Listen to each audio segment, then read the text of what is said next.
We do see the TP coming out, though, the flash as well. That's going to be a nice pull by Slowbro, trying to pull Kyrie back in. But this is going to be the double knockup, and we are going to see Kyrie able to just slip away. Pangusol coming in for the save. That is a very low top laner and jungler. Zach coming in as well. He is going to manage to find Slowbro. That's going to be the flash coming out, trying to get a kill up, but that is going to be first blood going over to Pangusol. Get out of the curtain call and is able to pull away. But unfortunately, here comes the Corki. That was a great package if they were on the other side. Unfortunately, that's going to be a lot of damage coming out. Jinx Rocket's going to go wide as it doesn't manage to find the target, but it's not going to matter as the rest of RLS is already here to take out the damage. The fourth shot. A little bit heartbreaking there for Penguins. We obviously see a replay here going, this is what was happening in the bot lane at the moment. Right. As you see, I love that. They are kind of ready for it as they do see this is going to get really, really risky. They're going to do the turn right onto Crimes. Crimes is going to get hit with a lot of damage, gets the reset. Unfortunately, Escape does see that Jin is over the wall, gets the shutdown, and the choke point. But the choke point is going for the advantage of RLS as it gets them right on their face. Unfortunately, Slowbro is going to be brought down almost immediately as this fight 30 but starts. This is just going absolutely terribly. Sun Tzu would be ashamed right now as he watches this thing on RLS trying to catch it. Does manage to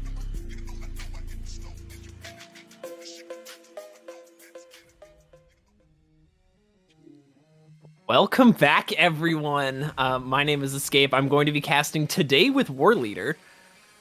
And I'm happy to be here as we get into this draft. We have a battle of two different economic ideals with long-time reigning champions, Universal Basic Income versus Trickle-Down Economics. Escape, what do you think of these first bans coming through?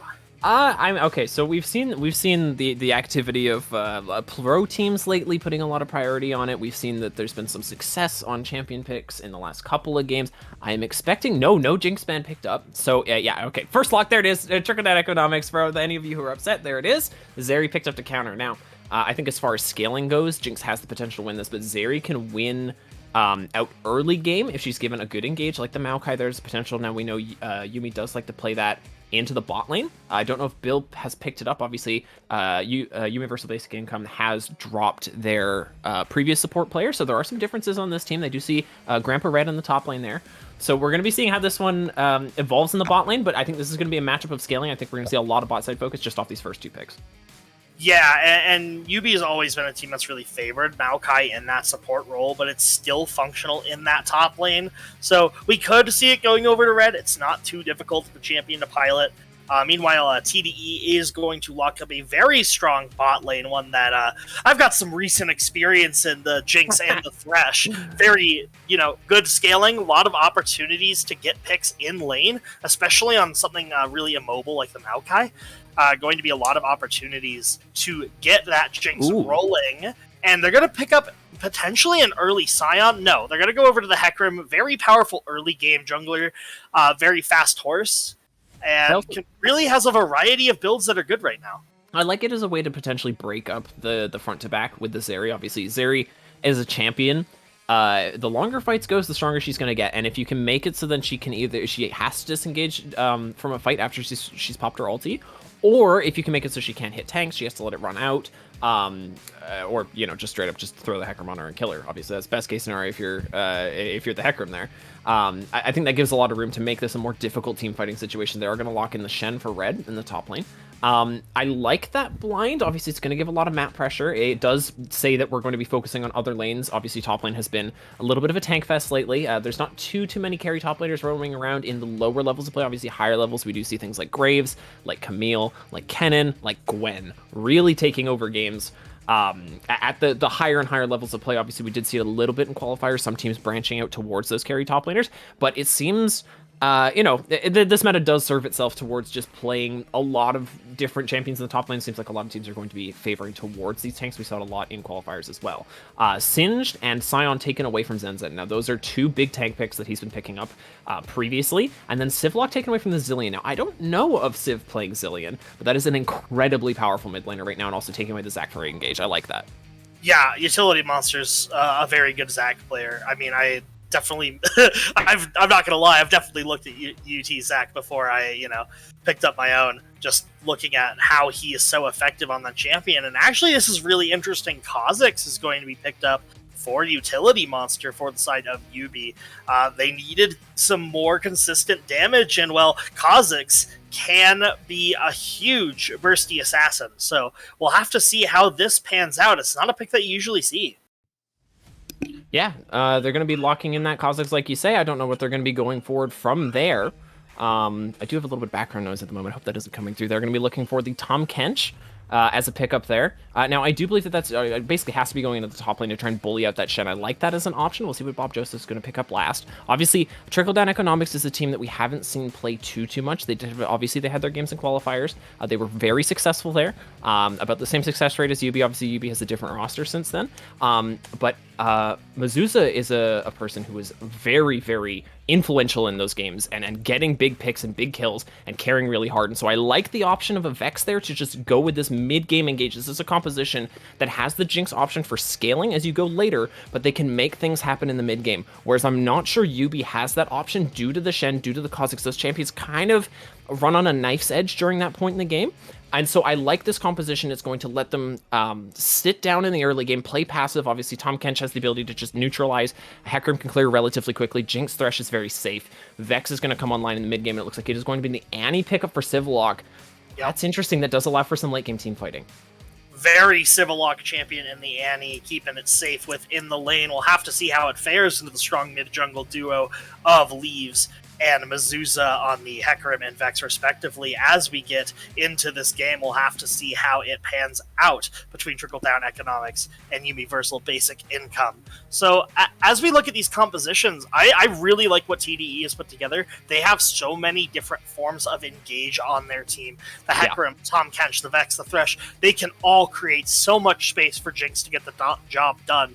And you know, Shen is very good at counter-engage with the Stand United, but I honestly think there's so much engage here for the side of TDE, it might not even matter. I think that if TDE does get caught out by a Flash Tibbers or by Stranglethorn coming through, the Maokai ulti just causing issues, could cause a lot of problems. At the same time, though, Zeri as a champion, as their main damage source on this team, is so comfortable dealing with those situations where you are getting engaged on the other team is jumping on top of you, and it lets you play kind of kite back, play defensive. She has those tools to get away from a charging in team.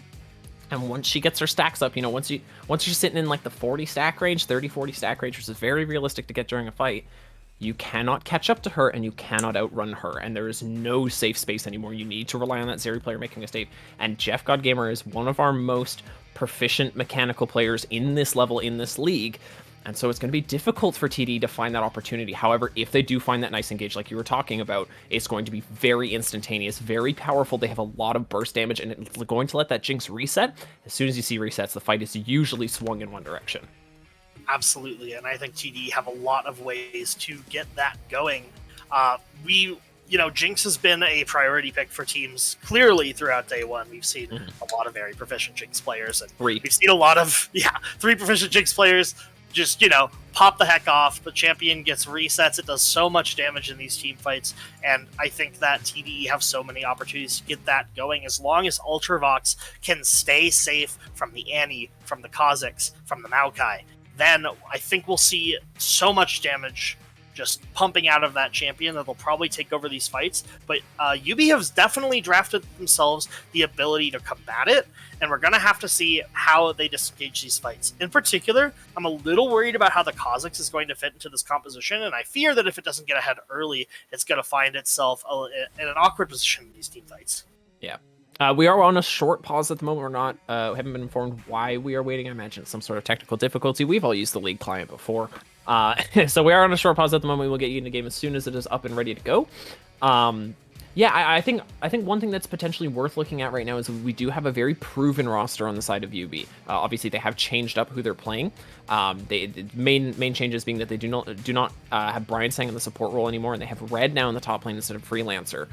Red obviously proven player in 2 other roles, so it could be interesting could be interesting to see how it comes into play. Now, on the other side, the only person there that I'm familiar with, and I'm sure a lot of you guys are also familiar with, is Zane Zenzen in the top lane, was the mid laner for Rex in the previous season, which was the team that went on to win Helios. Through some very good play from Zenzen nonetheless. Very, very big carry roles in a lot of their games, forced a lot of bans out, had a very, very deep champion pool. So it's interesting to see him go into the top lane. They're favoring Medusa, excuse me, in the mid lane instead. And we are going to be going into game now. We're going to be seeing which one of these teams. Obviously, we saw a little bit of advertising for everybody in the chat. I hope everybody's gotten their votes in. You still have until First Blood is taken. But I really recommend you guys vote on this game. This is going to be an interesting one. There are friends and foes quite literally playing on both of these sides. And there's definitely going to be bragging rights taken away from this if it's not just channel points. Yep, so as we look at these runes and summoner spells, something to note is that Red has opted into that Ignite in the top lane on the Shen. Ooh. So maybe looking for some early kill power onto Tahm Kench, not something that you normally see coming out from Shen. Normally plays very safe and tries to support the rest of the map. So that's a very interesting summoner choice from the side of Red. Zenzen, meanwhile, opted to not take flash. It's happening a lot more in games these days, gonna opt into Ghost instead as the mobility summoner spell, and Hecarim as usual gonna be on that Ghost as well. Now, I want to talk to you about jungle keystones. We are seeing the phase rush come in. Now, obviously, I'm not the jungliest player. I'm looking at the bot lanes and going, yeah, that seems about right. But phase rush on Hecarim, I'm not familiar with. Now, obviously, Dark Harvest on Kha'Zix, the goal with that is to try and snowball the game, get your stacks coming in as early as possible, add damage to your executes, because that's where Kha'Zix is his strongest. Once you get that E evolution, you can jump through fights, no problem. Phase rush on Hecarim is a bit of a surprise to me. Is that more oriented at team fighting? Honestly, it's oriented at skirmishes, mostly. I think Phase Rush Hecarim is actually quite standard right now, and personally, that's what I would run on Hecarim in most scenarios. I think it's really strong. It allows you to honestly just run up to people, force them to back away from you in skirmishes, and then you can peel back to the important members on your team in the fight. A little bit of scuffle coming out, Bob Joseph, with that flag, and a result in auto attacks going back and forth, but ultimately, it's going to be TDE getting an early shove in bot lane. That is the weakness of the Maokai at this point in the game. Obviously, you can get a little bit bullied out by these stronger supports in the early phases. But once Maokai gets a couple of levels in, has all those abilities on access, has a lot of CC to work with, has a lot of tankiness thanks to the healing from the passive, can be very strong in the spot lane. In the meantime, though, it's going to be down to Ultravox and Bob Joseph to try and keep this lead ahead. Obviously, Jinx has the push advantage into Zeri at this point in the game. She is the weaker laner when it comes to lane control. She can find a lot of damage thanks to her auto attacks, thanks to her passive. It can just add a lot in the really early stages of the game. We're expecting to see Jinx's entirety in that lane. Now, as for top lane, Shen really controls the early levels in this side. Now, obviously, Zenzen, Kench, we know what that champion can do. We're all very familiar here with Rap Kench and whatnot. Tahm Kench can take over games by just being completely unkillable, but it is going to take a minute for you to start matching that Shen, and with the Ignite there, maybe it's going to force Zenzen to start thinking about a couple other things, as we do see the junglers just finally coming to their buffs here, going to be setting up for those Scuttle Crabs. I don't know if we're going to see any early ganks, but right now, Yubi's in position to get caught by this Hecarim. Yeah, it's definitely a potential. Both junglers have opted into a full clear, and I think that makes sense for this game. Hecarim does have a lot of early power, but some of that early power comes from an incredibly fast clear speed and the ability to not level your ganking ability until level 4 because of how reliable your early skirmishing and clear is, and Kha'Zix has no real opportunity to invade on the Hecarim. So as bot lane from YUBI pushes up, we'll see if Leaves is able to find an opportunity. Bob Joseph is kind of looking for something. Here comes Leaves over the wall. Doesn't have the flash available. There's the engage immediately from Build a Pony to get him away from his AD carry. Obviously, Jeff Gamer still with the E available. It does keep him safe. There's the flash of the Build a Pony, though. He's getting ticked down. Does get burned down by the Ignite, and that gank is successful because of a slight late ward there from YUBI. Uncharacteristic. Their early game is normally very refined. They do get caught out there just putting the ward down at the wrong time, and Leaves is there to punish. Yeah, and right there is one of the reasons also. I was talking about the ability to disengage from a skirmish with Phase Rush, but also the sticking power that Hecarim gets with that Phase Rush. Ultimately, the Ghost is popped to attempt to catch up to Jeff Gamer, who is able to just slide on over that wall. But the Phase Rush is what allows Leaves to stay on top of Build a Pony, despite using a flash pretty early on. And as a result, we're going to see Leaves pick up First Blood, back grab a Tear, and the cooldown boots. Tear is actually used on Hecarim a lot. Never mind. Top lane, Zenzen does get taunted out of the Abyssal Voyage, and it looks like he might just go down to the junglers here. They're trading hitting on opposite sides of the map that give the kill to Red there. Maybe a little bit of unfortunate. In my mind, you want to put that gold on the Cossack's, but we'll see what Red can do with that. Obviously, he's going to let him stay a little bit more relevant in that lane. Tahm Kench can be a very difficult laner. But it is gold traded across the map. These two teams should be relatively even, but there is a little bit of a gold difference coming out in just mainly the CS numbers. Yeah, and we do actually see Ignite being used early on. I was questioning that summoner spell choice, but if it's able to get Shen a really reliable lead into that Tahm Kench, it could become invaluable. So after that scuffle in the top lane, I'm going to return to a quick little point that I was on about Hecarim with the Tear of the Goddess. Yes. If you don't play Hecarim, you're not going to really know about this, but Hecarim's primary damage item right now that he's going to go for is probably going to be Muramana. And so stacking up that tier really early, Hecarim has a pretty easy time doing it with Rampage just spinning and spinning and spinning all over those camps. Actually going to stack it quite quickly, and I imagine after a Chem Tank going to opt into that Muramana, maybe even get it earlier if you can get enough of a lead. Utility Monster, even though it didn't get that kill in the top side, going to pick up a Dark Harvest stack nice and early. Definitely what Kha'Zix wants to see. And I have to imagine we're going to see him go back into that top side, as right now we have complete bot side of the map dominance from TDE, and it's going to net them a Hextech Drake. Yeah, they have the wave frozen there next to their turret. They're not losing out on too much. Looks like they're going to try and go a bit deeper for the invade. No, just get some vision down. I like that control there. They understand that the bot lane of YUBI has to recall there to try and keep pace with the advantage that they'd already given the bot side of TDE. You have to match that with the recall. You have to get your items online, and as a result, TDE is ready to punish. They're aware that there's going to be fewer people to answer on the bot side, and they're just able to take that dragon. It's a really, really heads-up play, but probably premeditative to an example. You know, like, these teams are thinking about these macro plays well in advance, and it shows it right here. I think that's exactly what TDE did there. They knew the situation they're going to put themselves in. It's a very clean dragon, and we're going to see whether we start to see pressure brought into that mid lane. Obviously, it's the only lane that hasn't been kind of meddled with by the junglers. For sure, and so far it's been pretty even. You know, Vex does generally have the shove on Annie, and Annie can do a pretty good job of CSing under tower, with Incinerate being just a very good farming ability. Civil Lock shouldn't have too much issue of getting that up, but despite them both having Ignite, they might more be defensive Ignites, and not a lot of action going to be happening so far. Very hard for Vex to engage or poke out an Annie, and likewise very hard to get Annie on top of anyone this early. It looks like Utility Monster maybe invading a little deep up in that top side jungle. Might find Hecarim between these two camps. Might get some isolation damage.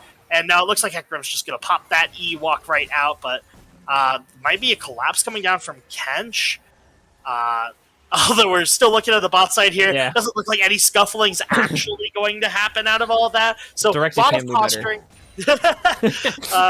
Yeah, directed camera knows what matters. It knows exactly what to look like. There's Bob Joseph finding the hook with a Hex Flash over the wall there. Build-A-Pony taken down to 250 HP. It looks like that is going to be the limit of it. But as the flash burnt out, once again, Build-A-Pony forced to get away from that situation. But is there any warding coverage? Where is Utility Monster going to take this gank? Going through the close brush. They do not see him. He's level 6 on board. Bob Joseph already going very low. The heal is burned to try and get Ultravox and Bob Joseph out. But it looks like Bob Joseph is just going to go down to Utility Monster. Do they know that Mizzou's is sitting in the wing? Ultravox is baiting very effectively. Here comes a big engage from the Vex, popping Utility Monster almost immediately. And now Ultravox ready to turn this one back. Do they know the Civlox lurking in the wings? The flash is available. Flash timbers. It misses. Civlox still able to pick up the kill on to the Jinx of Ultravox, and it looks like that is going to be a positive play plus a solo kill on the top side for YUBI. Yeah, something actually crazy just happened on topside, and I hope we can manage to get a replay of it. But Shen starts to stand united. Oh no, even before that. No, after that. Shen starts stand united to try and get into that bot lane scuffle. Zen uses the Abyssal Voyage to try and deny that crucial teleport, and as a result finds himself taking tower aggro, and Red is able to utilize that Ignite once again, such that Red picks up another kill for that, leaves, popping Ghost, looking for Build-A-Pony, devastating charge over, Onslaught of Shadows over, but will they have the damage? Mizusa flashes in, flash out from Build-A-Pony, Jeff God Gamer pops the ultimate, but Build-A-Pony is a little too deep and is going to get caught out by Leaves. Mizusa also going to find Zeri on that auto attack, didn't quite have enough stacks up to get out of that one.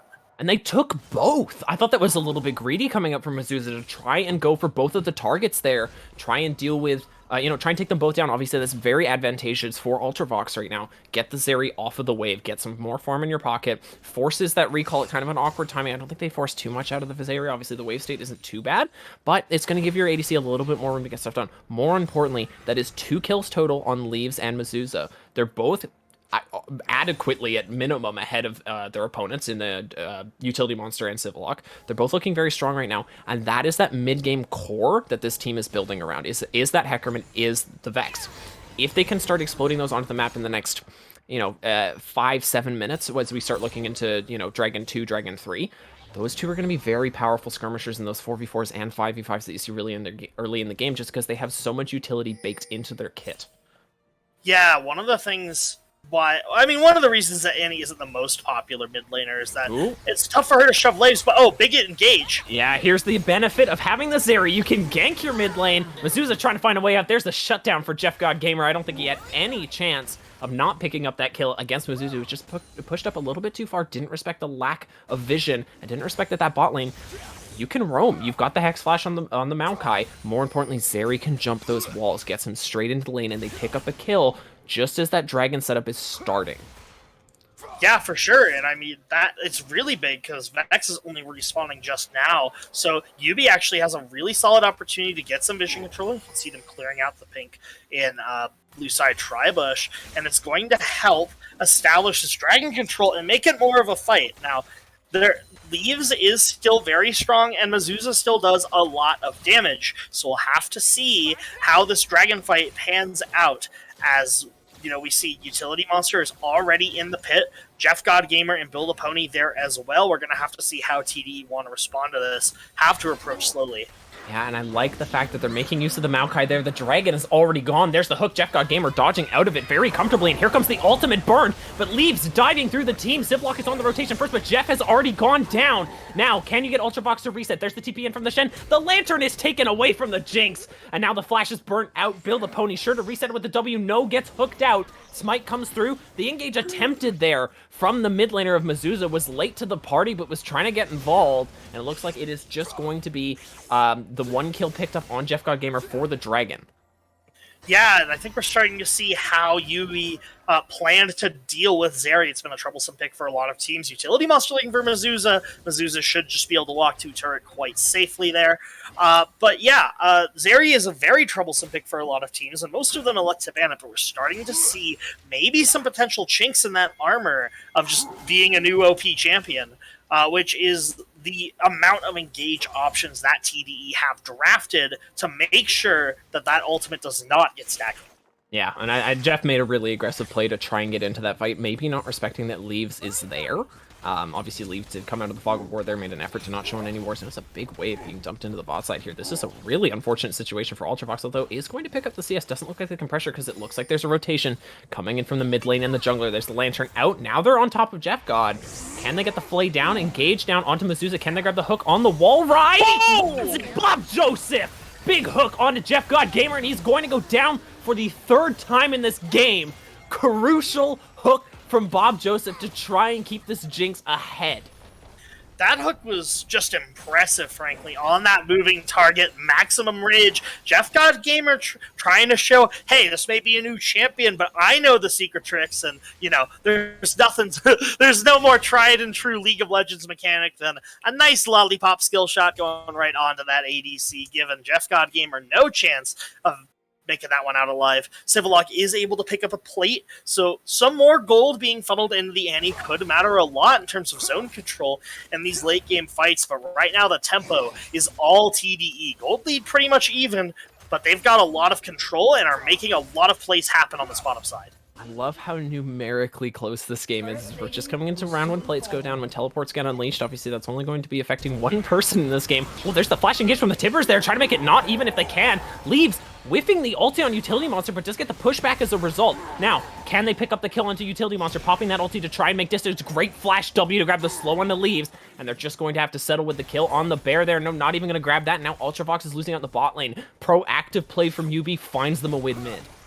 Yeah, and I was just talking about how proactive that TDE were being. So YUBI decides that it's their turn to do it, and they're going to actually get so much gold off of that play. Civillock gets so much space mid, and of course the bot lane, you don't have to deal with Bob Joseph having to go to that mid lane play, and the Lantern has just not come out in time to save Mizuza. Now, the upside of this is that you blew both flashes on the mid and the jungler, so hopefully in the skirmishes for the next 5 minutes you'll be able to abuse those cooldowns, and E-Flash being a very critical engage tool. Bob Joseph going to see the invade from YUBI here, looking for a hook, not quite going to find it as they clear out this vision. Although, Jeff God Gamer, yeah, still playing aggressive, but it is Zeri at the end of the day. That is talent on a very long cooldown, but you can still go over those walls relatively comfortably. You can be in those dangerous situations as Zeri and get away with them.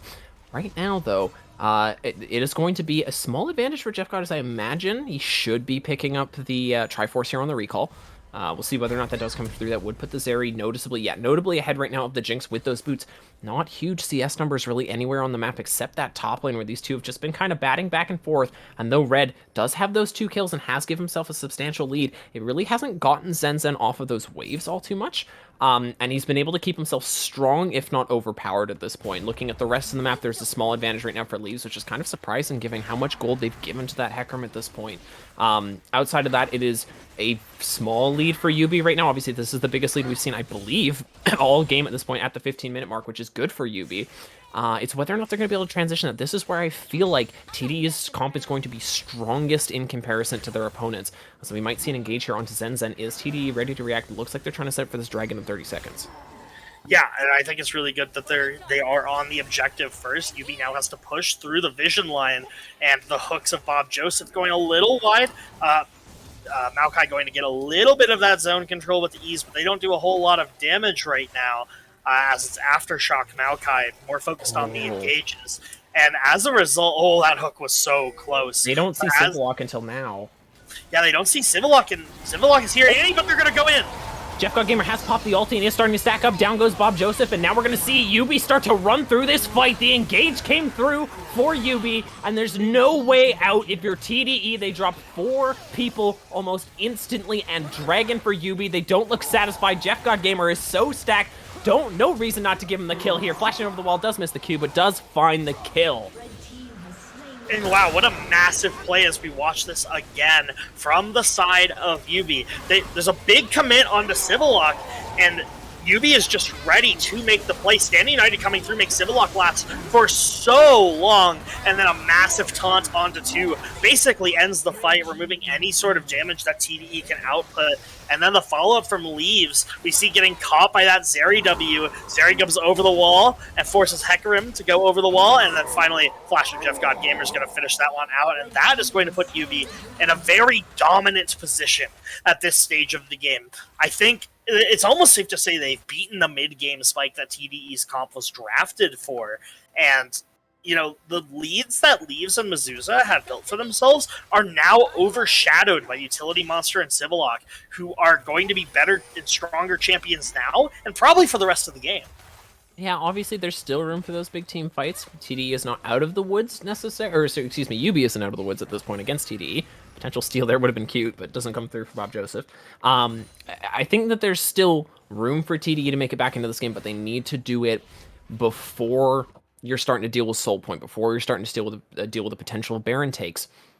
There's a lot of room for things to go poorly here if they run into those bad situations, but I think they just try to put some gold on their carries. Thank you very much, Chris, for showing that those objective bounties have shown up now. That is another avenue for TDE to get back into this game. And if their namesake is anything, they need to be trickling that gold down onto their Jinx right now, who is going to be that late game carry, is going to be that powerful option if they can set her up. The previous fight was almost won and lost around the fact that Utility Monster got onto that Jinx and caused so many problems. I think if TDE reforms and keeps their heads up, they can still take a good fight. It's just not going to be easy.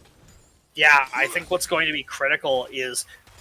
So they try to make a really aggressive play to get Jinx that reset, but Stand United... Oh, never mind. Hook comes out on the Jeff God Gamer. Oh, and this is where they're going to try and make it work here. Jeff God Gamer already goes solo, and they're giving the kill. No, picked up by Leaves. I thought they were going to try and give it over to Ultravox. I believe that was probably the goal. Follow-up engaged. There's the kill going to Ultravox, and that is 2 kills picked up in the mid lane for mostly just, a couple of low cooldown summoner spells. No real ultis burnt other than the Hecarim. I think overall that is a super positive trade for TD, and it's what they need to get. Now, what do they lose in the side lanes?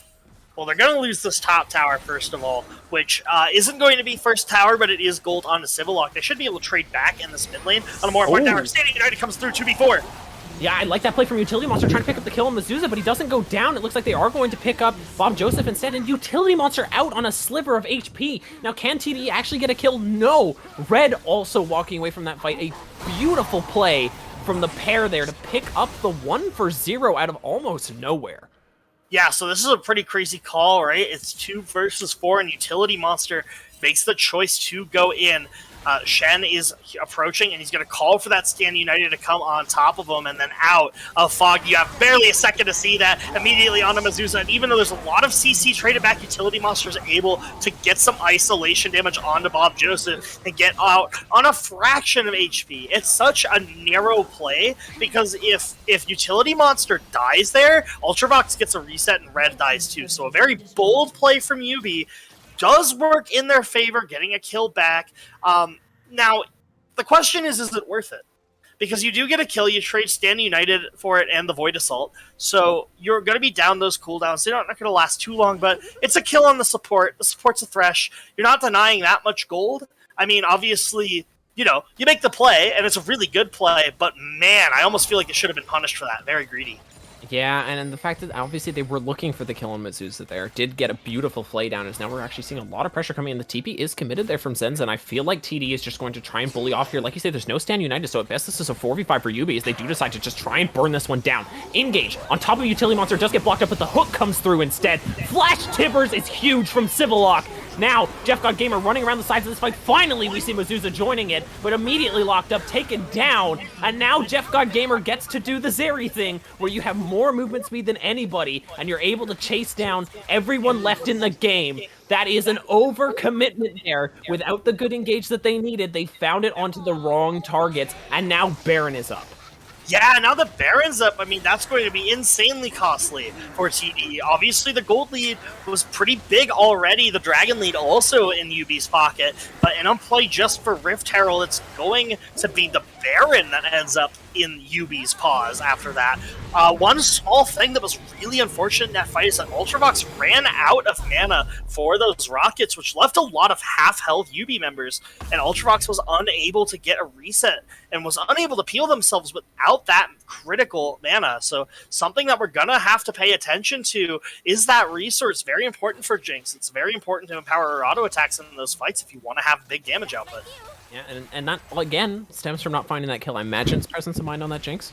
That would allow that to happen, but right now, YUBI is doing an amazing job of keeping those characters alive. We were talking about potential counters for Zeri, putting a lot of focus around her, picking that dive option, making it challenging for her to exist in lane.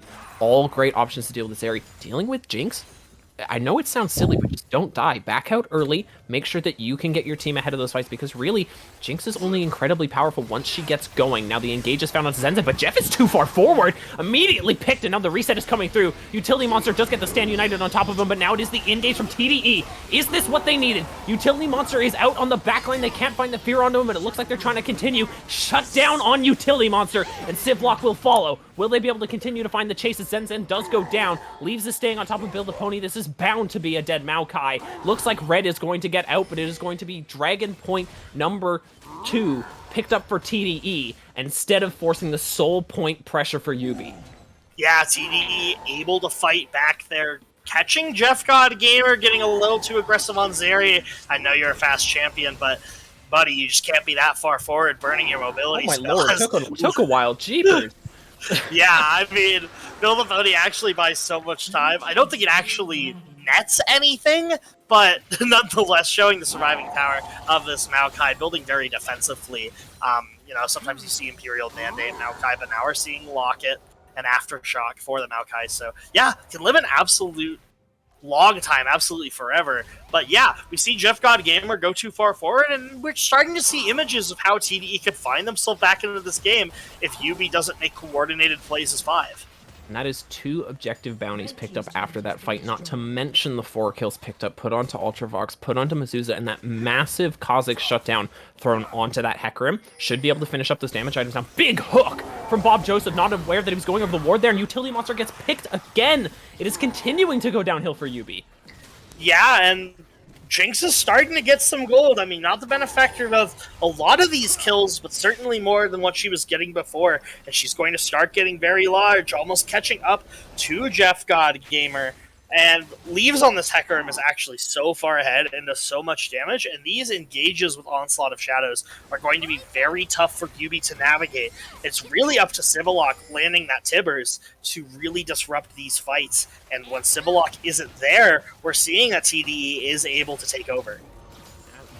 Looks like they're trying to pressure 4 onto this bot turret at the moment, but they're not going to find anything for it, and that does feel like an overcommitment. You're sharing XP on the Zeri, on the Annie. They're not able to get that solo lane XP. Obviously, if you can find that tower, generally you're willing to sway that one the other way. It's generally worthwhile. You get a lot of gold out of those inner turrets. That's 650 local gold, I want to say, as Mezusa is floating. We'll just have to leave that where it is. Floating Vex, I think, is going to be... hopefully that doesn't appear in game, because that can make things very challenging to both land and sidestep skill shots. But YUBI starting to get a little bit desperate to put gold in their pocket. We've seen some aggressive plays from Utility Monster back to back now. Jeff God Gamer does get caught in that last fight, and now they're overcommitting to the bot side. Now they're sticking 3 mid again. And obviously, if you're not too worried about the XP on Annie, I can understand this, but you are taking XP and gold away from Jeff God Gamer, who is your late game carry at this point. You need to be able to defend him. He is at that 2-item breakpoint, which is big for Zeri, but I feel like you want to continue to make that Zeri as strong as possible, as it is your assurance going into this late game. And right now, the CS numbers on those ADCs are not helping them push themselves into the later stages because of, I believe, how often, especially with Jeff God, he's being forced to share the wave with the Annie. Yeah, and we are seeing that gold be pretty impactful on both of these carries. One thing I want to point out that I think is really interesting, now I'm not a top laner, but Demonic Embrace on Shen is a very interesting option. Okay, so I don't know necessarily about that, but what I do know is that Red has recommended me some ridiculous builds before, and he has a lot of confidence when he goes into games with these kind of builds. He's recommended me a hybrid Varus build that goes kind of AD at the start and then mostly AP at the end. He's recommended me a W max 100% crit Lucian build as we get to engage now onto Red. Man of the conversation at the moment does get blocked from going over that wall. The ultimate is burned. That is crucial, but I think this is just going to be Red going down. Will they give the kill over to Mezusa eventually? No, they decide to give that big, chunky shutdown onto Leaves. And now that Hecarim's starting to get very intimidating. With the Death Stance, it's going to make it very challenging to take him down. Are they going to get punished for burning that ultimate? Baron is up very soon. I believe that they should have the... Oh, hold on. Big hook in the bot lane. The Zap does get taken down. Hold on. Jeff God Gamer does a lot of damage. Is relatively tanky. Ultravox having a hard time taking this one down, but no problem at all. YUBI is bleeding. Yeah, for sure. And here comes Civillock to try and make things change, but Bob Joseph is so clean with the hooks. I don't know if you wanted to take that. Build a Pony going to find the engage, but Leaves is coming over the top. And will they find Build a Pony? No, rooted up. Hecarim does have a lot of sticking power, but Civillock is almost back in the fight. And Jinx is not able to get there, but Zenzen is here. And with a big Abyssal Voyage, Leaves is able to stick on top. But will they have the damage? Not quite. Civillock puts out so much damage, you can't risk more. Oh, look out. Here comes Utility Monster. They don't have wards, but if there's anything that Utility Monster has, it's percentage and confidence in those numbers.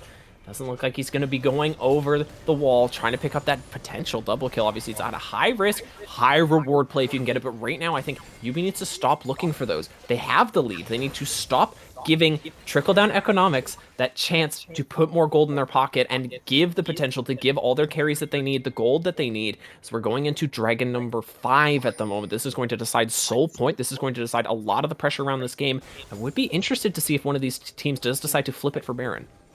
Yeah, and as we get into this, neither ADC is on an item, but Civillock is coming out. Civillock caught immediately. That is so big. As hold on, the continued play there from Mezusa is now, hold on, there's the engage on the bot side. Jeff God Gator trying to defend his support as we do see the chase continue forward onto Jeff God, but surprise, Red is here, shutting down Ultravox, getting that damage away, and Jeff God Gamer has lost his ultimate, but he has not lost the aggression. He's continuing forward. Mezusa going so aggressive for Red, surely gonna go down, no, gets devoured. Jeff God Gamer decides to call it quits, then CC's gonna be there, and I think TDE are starting to win this mental game. Yeah, they've really started to pick up on some of these really risky plays that YUBI are taking, and they find Civillock on a ward, not respecting the potential for Vision to be there. That sweeper is not up, that Oracle's Lens, so they doesn't know that he's sitting on vision. And so much engaged that didn't quite work before with the Stand United going on Civillock. The Stand United is not there in time, and therefore Civillock blows up, and so does the fight. Now, there was a great play from Utility Monster in red going in on the back of the fight, potentially splitting up the back to front, and it does actually catch out Ultravox.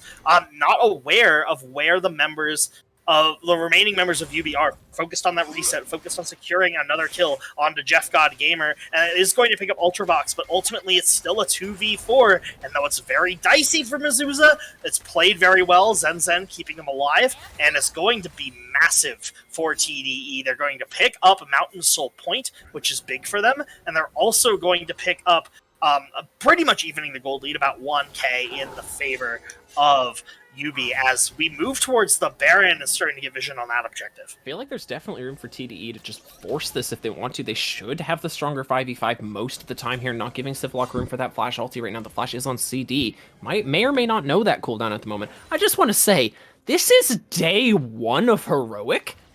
This is delivering so hard already. We've had some amazing back and forth games so far. This game is, I would say, impossible to call. Right now, YUBI's consistently making mistakes, but they do still have that small advantage. They have the team advantage. They know how to win these games. They've been in tough situations before, and it's going to be about whether or not they can convert this and go forward. Obviously, we're starting at the 50k gold marks. We're seeing third items come through on a lot of these champions. There's a lot of energy being invested into protecting Jeff God Gamer and Ultravox. Which ADC is going to go down first? There's so much engage on one side. There's the assassination potential on the other. It's going to be very vision controlling. I don't think you can call this team fight right now. Of course it's going to be very, very relative to this Baron timing, and it looks like they want to try and force this without vision right now. Yeah, they're going to get vision control very early and move towards that objective, but Hook goes a little wide, and they're going to pull off that Baron. Nothing to be found quite yet. We see Red is walking towards the members of YUBI, going to group up and not provide that split push pressure. Wave bot side does appear to be pushing in against the side of YUBI. They don't know where Red is, and it's going to be TDE actually taking a reset as they see the members of YUBI walking away from that Baron, going to give Jinx the opportunity to go back to base, pick up that Infinity Edge. It's answered by Jeff God Gamer's Venus Hurricane, both of these ADCs hitting a very strong power spike in their build paths. It's almost a great play there. If Mezuzah doesn't have to recall there, or Mezuzah joins the recall there, I don't know, obviously the gold spikes and anything like that. Might have had to wait, is probably going to be picking up the Void Staff. No, just picking up another component. If that reset from TDE had just gone through smoothly, all simultaneously, and they could have walked to Baron, they were seconds ahead of YUBI. That could give you the advantage, but as a result, they now have the vision control, and YUBI has to go and deal with that. Build a Pony walking into a jungle blind, does not see any of the members of TDE at the moment. He's trying to use the main power of that Maokai, is that if you have that vision control in these later stages, you can put down the saplings everywhere and make it so challenging to challenge for vision. Hook not quite landing there for Bob Joseph, and he's going to continue to take the damage from the Cats. And that's the advantage that you have, right? And they're playing to it really well right now. And I feel like YUBI have kind of gotten out of that rut, and they're trying to play to their advantage. But they might have dropped too much gold at this point. It's such a heavy focus on the Baron. I love this play from them. Stack that bush. You have the vision. Yeah, so right now, both top laners are tied to that bottom lane. Oh. And Bob Joseph's going to look for the hook, not quite find it. Might take a lot of damage from Civillock. Ooh, half a second before that could have gone very bad for TDE, but half a second does matter. Bob Joseph is able to stay out of that threat range. Now, it appears that TDE have sniffed out the details of this play. They know they need to be patient and not get caught out, and YUBI is not turning for that Baron yet. Bob Joseph was playing with a razor's edge of precision there. I feel like if you're YUBI, you can very hard commit onto that and take down the Thresh, walk towards Baron. But the more spells it takes, as we do see the blue ward is coming in, there are 4 people here to rotate. Zen is there with the TP. There it is now coming in. Stand United is available. We will see a full-out 5v5. This could decide the game. Zen and Mezuzah onto the backline. Utility Monster taken low. So is Build a Pony. Will he burn down? Yes, that is the first kill picked up right now. No reset. Mezuzah is taken very low. Ultravox still dealing a lot of damage on the backline. He finds Jeff God Gamer. Will he find the engage to follow up? No, Jeff God is still allowed to do damage on the backline. Can the Hex actually find the kills there? Jeff God makes it to the backline. A triple kill is picked up for the Zeri. And now Civillock is going to be able to peel his ADC, bring them to a potential Baron, and put them with one hand on the trophy. What a fight from YUBI.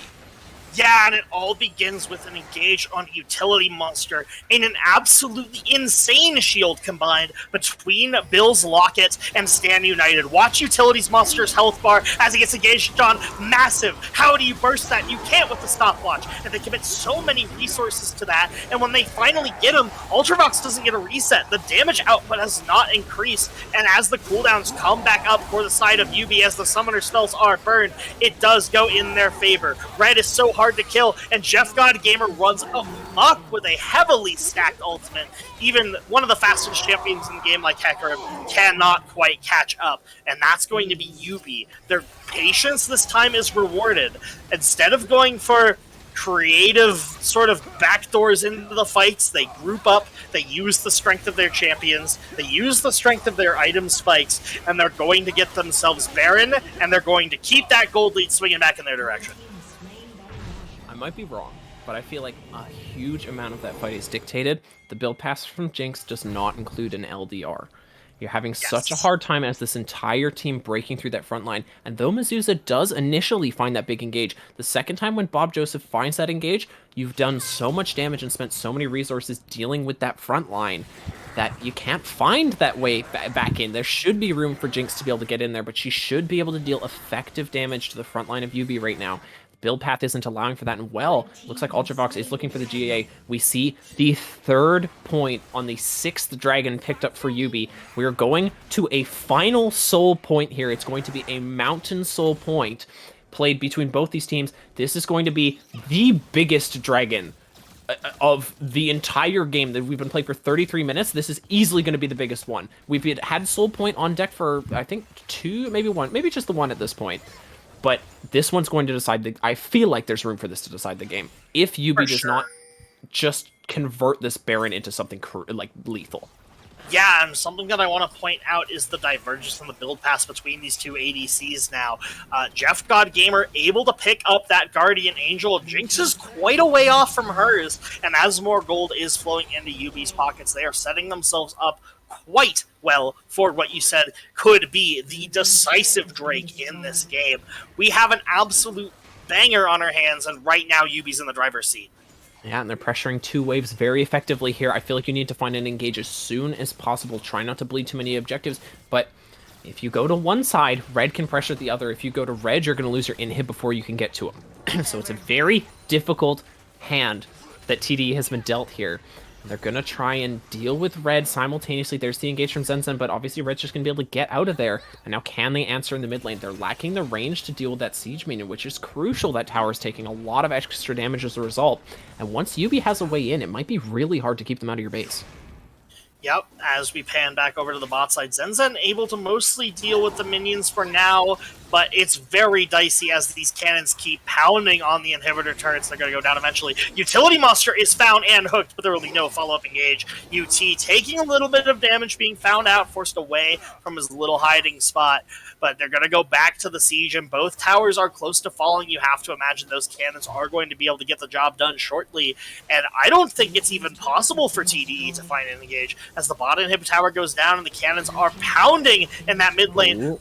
Ulti out from Vex. It does find Jeff God Gamer, but there will be no follow-up. That's going to be a critical cooldown already out. Hold on. YUBI looks like they're ready to be in the driver's seat and ready to end this game if they can. The ulti already goes out from Jeff God Gamer, doesn't land on anybody. I think if you have a time to fight, it's right now. If you're TDE, unable to land a hook onto the Zeri, who's still running around at maximum speed, Build the Pony goes in first. Can be taken low, can be reset off of, but you have to be aware of that Shen. There's the engage from Utility Monster, manages to dodge out of the onslaught of shadows. Hook lands onto Zeri, but you have to kill her twice. Build the Pony takes it very low. Build the Pony goes down. Mana is refreshed on the Jinx, but can she continue to chase? Those rockets are chewing into that pool, and it might just be a 1 for double inhibitor right now. As YUBI's playing so patiently, no, they find the kill onto Bob Joseph, and well, it's just the support. Doesn't really matter in the gold swing of things. It could be crucial. It's so much of their utility, and it might be room for YUBI to turn this into a big play. The fear just goes wide. Utility Monster is so low. Has to be aware of that Super Mega Deathlock. Did just get used. But there is a very solid block there. Utility Monster was well out of the way regardless. And now they're looking 1 minute 45 seconds. You've taken both inhibitors. Now this dragon is so hard to challenge from TDE. We talked about how the gold lead has swung back almost 10k. Well, it's gone back again. YUBI is controlling that, made so much control off of that one Baron and turned it into a massive lead.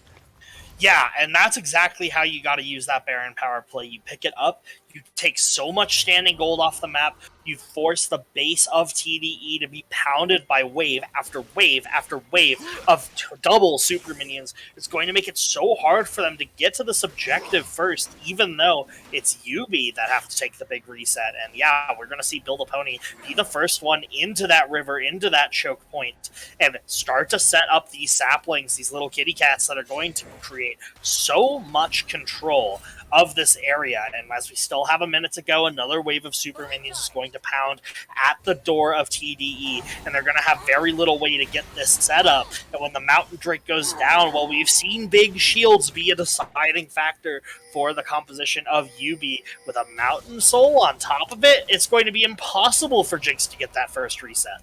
Yeah, and I mean, she is finally building into that LDR. I think that was a crucial buy. I think, you know, still has that stopwatch on board. It's still a useful component item.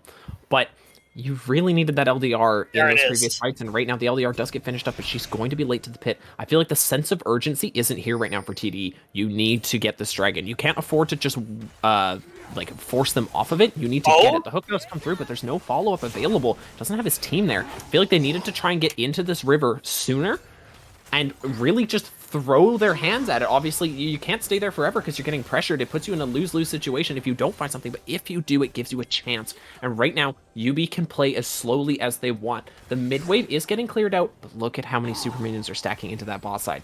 There is still no respawns on those inhibs, and there won't be until Baron is nearly up. The engage does come through from red.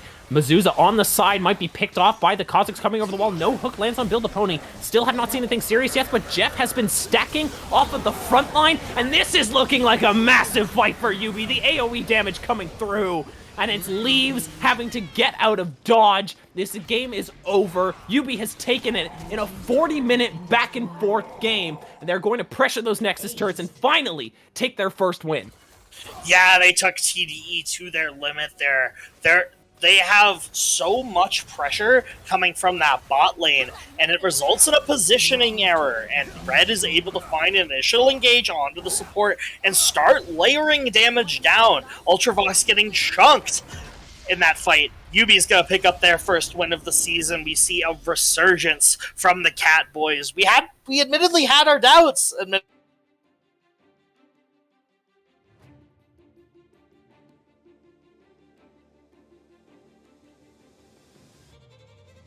Points in this game. During their qualifier stage, they didn't look strong at that point. They were able to go 2-1 over Pandas with Hats, which doesn't look convincing. That is, at the moment, rated to be a lower-seeded team, and as a returning champion, you expect to see more from that.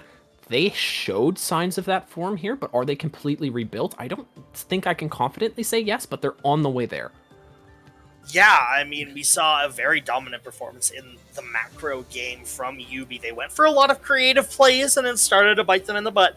But once they got it together, started playing as a unit, Utility Monster still able to find those creative angles, and they're able to set up Jeff God for so much success, getting so stacked, so much damage in these late game fights. We saw better teamwork, and that was the ultimate decider when push came to shove at the end of this one.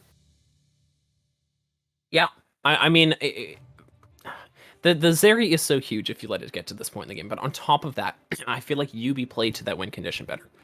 Obviously, unfortunately, Riot Client is not going to allow us to actually see a lot of the stats that we would like to see, but we can imagine that Zeri damage has to be huge. We saw those last few fights. Jeff God Gamer was running around dealing damage to everybody, shredding through what TDE tried to put in front of him, but you really can't pick and choose what's in front of the Zeri. She can play anywhere on the fight and get away with it as it gets to that late point. I feel like Ultravox going for that RFC, I'm not going to say that it was a bad option, but delaying the LDR as a result really hurt them in those fights. And though that isn't the deciding factor, I think a lot of their damage and a lot of their possibilities, especially around that one Baron play, they could not break through the front line of YUBI, has to be a focus for them. The build path there hurts. Obviously, Mezuzah had a really solid game going from start to finish. Leaves, obviously, had a really solid game. Zenzen wasn't able to create that pressure in the top lane because of that top priority that they got through the ganks from Utility Monster, and that let them focus on Jeff God Gamer, give him the stats that he needs, gives him the biggest shields, buy a Knight's Vow on Shen. You want to keep that Zeri alive, and it showed, and it really worked. We can see it, like, purely, obviously, we don't get to see too much here, but purely in the gold and the levels. Jeff God Gamer was way ahead of that Jinx. And, you know, we talked about letting Jinx through. We didn't really talk about letting Zeri through. Zeri, arguably the better ADC, depending on who you are, depending on your game state, depending on the composition. But I think between the ADCs today, Jeff God Gamer looks like the way stronger player. Absolutely, and I think Zeri started to look like the stronger champion there, so that is going to be an absolute banger put to rest in 40 minutes by YUBI. We're going to get to an interview pretty quick. Stick around.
Hello folks, Chris Edgeworth here with our third interview tonight, and I am joined by Utility Monster from the victorious Universal Basic Income. Welcome. How are you feeling after the win? Feeling great. You know, it was a close game, and I'm really glad we were able to come out on top. Let's start off with talking about YUBI, a returning champion, so to speak, of the league. What are your thoughts on getting the band back together, some new faces, some old faces, and setting out for Season 5? Yeah, we have some new players in the team. We had a last-minute shakeup where one of our players was unable to actually commit the time for the season, so we added Red in top lane and moved Jeff back to AD carry, and then we got Bill the Pony newly coming in to support. And I think we played really well, given that we've only been practicing for about a week, and I'm really excited for how good we're going to look at the end of the season. Let's talk about the draft coming into this game. So Jinx has really been the name on everyone's tongue today. Jinx from Arcane, who's my favorite champion from the hit Netflix series Arcane. And the actually seeing the matchup now between the Zeri and the Jinx, you folks went the other way on the matchup. What are your thoughts on the composition you drafted and the composition you gave up against TDE? I think Jinx and Zeri are both incredibly strong, and so if you're giving one, you better get the other. Otherwise, you need to ban. If the other team bans one, you have to ban the other. But I was a little bit surprised by how normal the TDE team comp was. We have scrimmed them a little bit, and I've just looked at their match histories, and they play some off the wall stuff. So I thought they'd go a little bit less stock standard, but I mean, I think their comp made sense. I think our comp made sense, and it was just down to execution. Let's talk about how this game went. So it actually was not entirely in your hands the whole time. I felt like so at certain points in the game the rope was sort of slipping in your folks' hands. I personally liked your comp more. I don't know about the secret tech that Red was pulling out with the Abyssal Mask. I thought it was cool that he got 100 ability power from it, I guess, but it makes Shenalt shields really big, and it helps him to do a little bit more damage to tanks. It's a relatively high win rate item, so I think it'll catch on. The nice thing about Shen is that once you have an item or two, it doesn't really matter what you build. So building for sort of some team utility is actually a nice place to go. And you also saw he built support items after, so just I think a really heads up utility build from him, knowing his role in the team.